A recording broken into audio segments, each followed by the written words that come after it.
So these days, the mainstay of treating somebody is just to take pills. And pills have been around now for a very long time. The first player was Viagra. Everybody knows that name. The second to come into the market was Cialis. After that, Levitra, which is very similar to Viagra, was there. Then there was a drug called Stendra. And I'm not sure anyone really uses Levitra or Stendra anymore. Um, Cialis is a bit tricky to discuss with patients because there was a sliver of time where, there was a long time where all of these medicines were not generic and they were very expensive, upwards of $50 to $60 a pill. And that made it very hard to help people because if they couldn't afford that, our mainstay is, hey, just get some pills. Let's not make a big deal out of this. Just go ahead and get them, and they're cheap, and take them as much as you want. That used to be a big problem. Cialis is noteworthy for two things, really, historically. One is everyone has heard about the 4-hour erection. That's a joke at parties. Oh, wouldn't it be great to have a 4-hour erection? And that was part of the Cialis marketing campaign. I've never really seen anyone have a 4-hour erection with pills. They just wanted people to think it worked that well. But to get around the notion that it was hard to get them paid for by insurance, Cialis is the one drug, since it stays in your bloodstream a lot longer, it has an effect on your urination. It helps men who also have enlarged prostates urinate.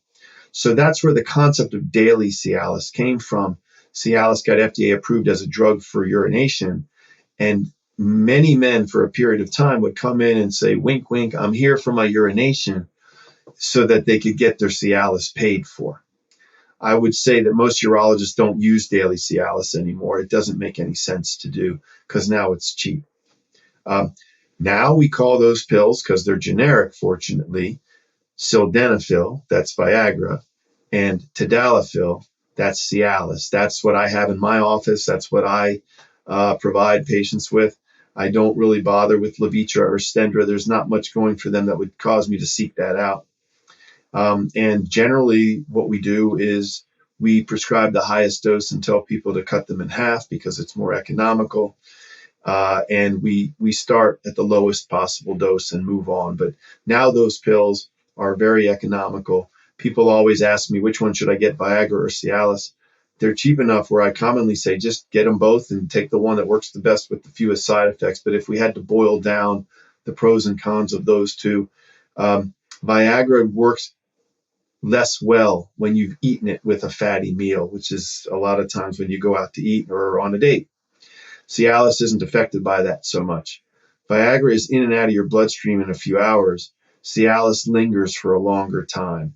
So I have found that Viagra tends to be more the drug of choice for the married couple that kind of know when they may have relations, and they don't really want it hanging around forever. They don't need to feel as if they're going to have it working for a whole day. And I tend to push the tadalafil or the Cialis, certainly for the younger folks. They have, so that there's less of a performance push to take it and perform. And then in terms of side effect profile, Viagra can sometimes cause, and it's harmless, a bluish tint to your vision. And if that happens, I just say, let's try the other. Viagra can cause some nasal stuffiness and maybe a headache. And there are times when people can't take it.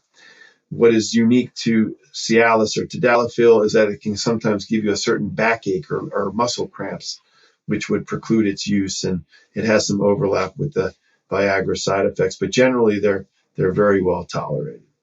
Now, we've pointed out that the mainstay is to have people, first they have to get over the fact that they're taking pills. And I try to do that by saying it's just a part of life. It's no big deal. And let's just be glad they're relatively inexpensive now. First of all, I make it clear that pills don't work for everybody. And they very much don't work for the more severe forms of erectile dysfunction, say what you might see in people with cardiac disease, heart disease, or severe diabetes, longstanding diabetes. But even if it does work, you're always going to find over time that you need a higher dose. That's not from tolerance. That's not like narcotic, tolerance. That's your problem is just slowly getting worse.